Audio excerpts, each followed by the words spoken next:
I don't know what's going on. I'm losing my mind. Good morning, afternoon, or indeterminate time of day to you, my friends on the internet. Brian here, and today I want to give you my impressions on the Titans Return Hardhead figure. And yes, I had to look at the card to remember what his name was, because I don't really know anything about this character. He showed up in the IDW books briefly, but I wasn't sure who he was. Hey, he comes with a card in this packaging. I like the cut corners. I like it. There's his tech specs with his headmaster. And yeah, there's the card. So, this guy is one of the new Titan Masters that is going to be the running theme for the next year. Last year we had Combiner Wars with all the combiners and all this stuff.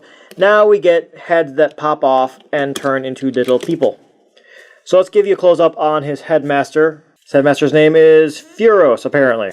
So I'm actually surprised that they actually have they have paint on the face of the headmaster. That's actually kind of surprising to me. Not an awful little figure, not like really anything spectacular to me. There's the back of a head. Hey, how you doing? As long as we're talking about the headmaster, let's talk about... let's bring in some comparisons with other tiny little guys I've got. So to compare Furos here, I've got Minimus Ambus, who's a little tiny guy. I suppose you could call him a breastmaster, because that's kind of what he is. I've got Nightstick, who came with Cyclonus from the Battle in Space set. And I've got the other guys from the first wave of Titans Return. This is Hyperfire from Blurr. This is Francis. This is Francis from Scourge. Where is Francis? Right there. He's right there. And from Skullsmasher we have Grax. I have no idea if any of those names actually mean anything outside of... I know nothing of Headmasters, so I don't know if any of these names actually are original to anything. 6 little dudes standing in a row. For articulation on this guy, his head is on a ball joint. So actually basically the articulation is going to be the same for all these guys.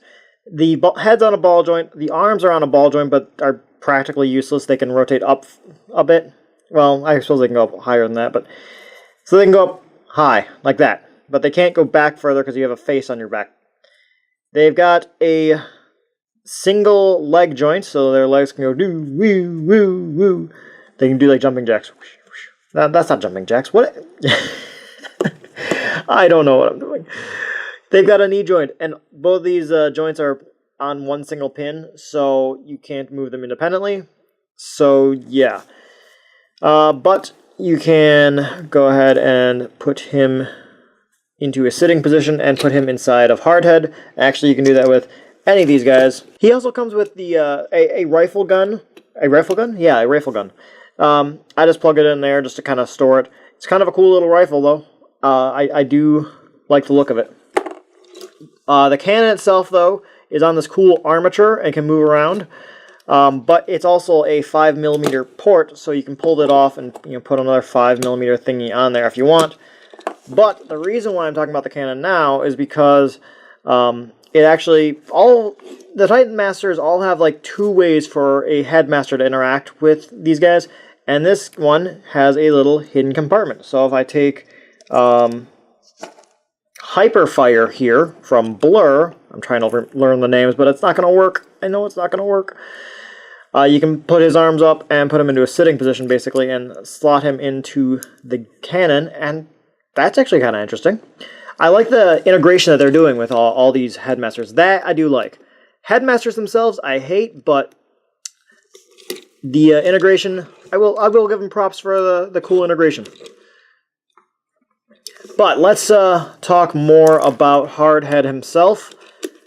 So this is basically how I'm going to be displaying him in tank mode. As you can see, he's got some nice colored plastic. He is mostly solid when you combine him, or when you transform him. His arms or front treads like to come unpeg on me a bit. But it's not too horrible. He is an H-tank.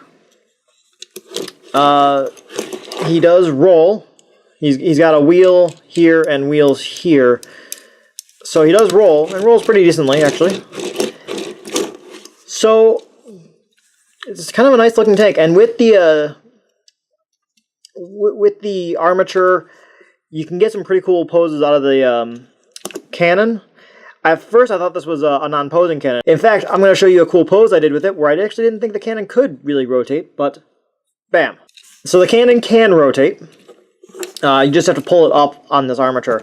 And this armature actually has a pin in it, so you can slide it back and forth. I'm not entirely certain why, to be honest. And you can only go that far forward with it, which will be more important in robot mode. Not too much blatant robot kibble underneath. I like that the crotch piece actually does rotate so that you can kind of hide the crotch, but you can kind of see his shins. But other than that, the robot mode is actually all made up of vehicle parts. And hey, if you really want, you can transform Furos into head mode, and you can totally do a tankor and have his head completely just sitting there. Like, hi guys. So that's kind of actually my biggest disappointment, is that on this one, there's no way for me to really kind of ignore the headmaster gimmick and just leave the head on there all times. I hate having visible heads, and there's no real way around this that I can think of. So sadness for me and my dislike of headmasters. So you do have to pull them off. And on Hardhead here, you do have to have the head of the headmaster facing away from the body to plug it in, because there is a specific way the heads go in.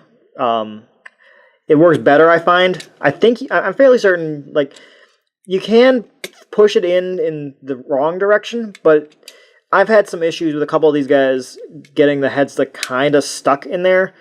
So I try to be mindful of the orientation of the port and the head. So, yeah. Anyway, let's do some size comparisons. To start off the size comparisons, I actually don't have Chromia with me at the moment, but I do have the Prid RC mold. So, yeah, this is the exact same mold as Chromia, so they're the same size.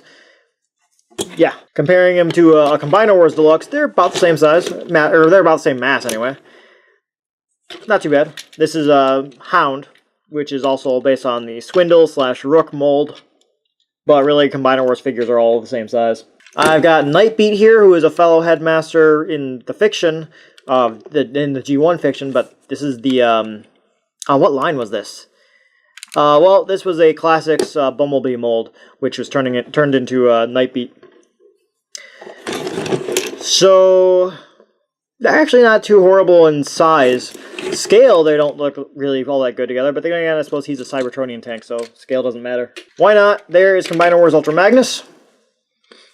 Yay! And let's throw in the rest of his wave mates so you can see how the whole first wave looks together. Alright, so there you go. That's the whole first wave of Titans Return.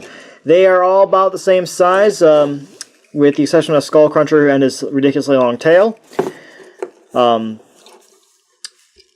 Yeah, they're all about the same size, so about the same mass. So that's what they all look together. That's what they look like all together, to actually say a sentence. Alright, and I do think that's basically all there is for me to say about his vehicle mode. What do you say we get him into robot mode and see how he looks there? Shall we? Let's. Do. This is where I would make a Die Hard reference, if I've ever seen one of those movies. Unfortunately, I have not. And here he is in his robot mode and looking all nice and heroic. He does look pretty good in his robot mode. He can hold his gun, obviously. You can also put it back where I had it earlier and on his big cannon. And I'm just going to take it off and set that there. I'm going to leave the big cannon on because that's I don't know, that seems kind of iconic to me. Again, I don't have any connection to the character, so I don't know if this is actually an iconic part of his design. Let me know, actually, if this is supposed to be a part of his design. Drop a comment down and explain for people who aren't me and don't have as much information about Hardhead and don't feel like looking it up on the wiki. Let's do his close-up of his face sculpt, even though I've already did it when he was in his headmaster mode, or in his vehicle mode. That is a pretty cool looking head sculpt. I do kind of dig the vented faceplate. I like it. For his articulation, his head can spin around, it can wiggle and waggle.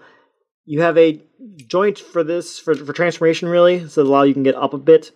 So you can get his arm all the way out thanks to that transformation joint.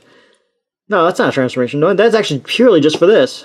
His transformation joint wouldn't use that at all. But it's a ball joint, so you can spin it around too. He's got a bicep swivel. Yay. He's got a wrist swivel. Yay. And so he's got some pretty good posability in his arms. I like it. He does not have a waist, and I don't really know why. He's got enough room for it. For transformation, you have to flip the front of his crotch panel down like that. And you'd tab this in. So there is room, I think, to have put a waist on this guy. I don't fully know why. And to make matters even worse, you have to peg this peg into his butt. And there's no real specific reason why you have to, because you could totally have just pegged this segment into his back instead, and just to lock the backpack in. So he could have had a waist, and I feel sad about it. His legs, they're on ball joints though, so they can go forward a good amount, they can go backwards a good amount, they can go outward a good amount, and they have a thigh they have a thigh swivel. They have a knee with only a single 90 degrees of bend. And his foot can wiggle and waggle.